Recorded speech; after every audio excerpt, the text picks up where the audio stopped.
அன்பார்ந்த இணையதள நேயர்களை மீண்டும் www.qcrc.in என்ற இணையதளத்துக்காக நியூஸ் தமிழ் செய்தி அறிக்கையில் உங்களை சந்திப்பதில் பெருமகிழ்ச்சி அடைகிறோம்.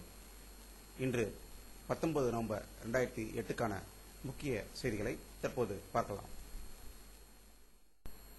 பிரபல வில்லன் நடிகர் எம்.என். நம்பியார் இன்று பிற்பகல் திடீர் மரணமடைந்தார்.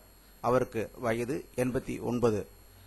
திரைப்படங்களில் வில்லனாக நடித்தாலும் வாழ்க்கையிலும் சரி ஆன்மீகத்திலும் மிக சிறப்பாக வாழ்ந்து உதாரணமாக இருந்தவர் என்று சென்னை கோபாலபுரத்திலிருந்து வரும் தகவல்கள் தெரிவிக்கின்றன. இலங்கையில் போர் நிறுத்த கோரி மதிமுக சார்பில் சென்னை சேப்பாக்கம் விருந்தினர் மாளிகையில் எதிரே இன்று உண்ணாவிரதம் நடந்தது. இதில் மதிமுக பொதுச் செயலாளர் திரு வைகோ தலைமை தாங்கினார்.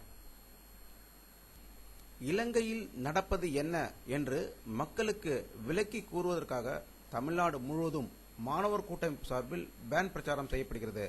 இந்த சுற்றுப்பயணத்தை கவிஞர் கனிமொழி மற்றும் எம்பி கருப்பு கொடி அசைத்து தொடக்கி வைத்தார்.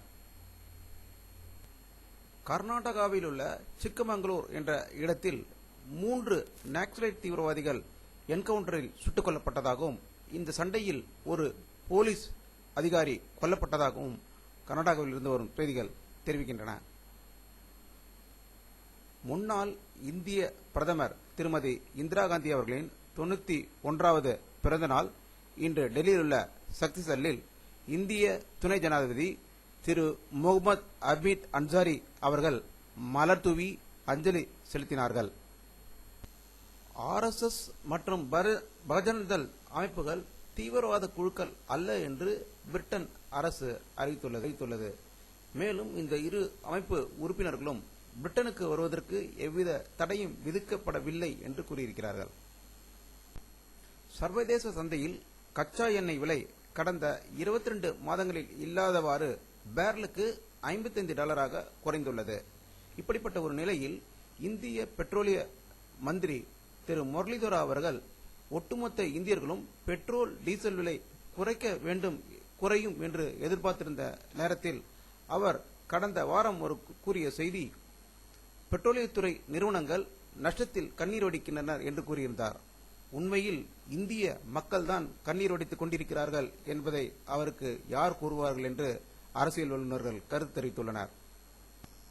பாகிஸ்தானில் ஆப்கானிஸ்தான் எல்லையோர பகுதிகளில் அமெரிக்க படைகள் இன்று நடத்திய ஏவுகணை தாக்குதலில் 2 அயல்நாட்டினர் உள்பட 4 பேர் உயிரிழந்ததாக அங்கிருந்து வரும் தகவல்கள் தெரிவிக்கின்றன.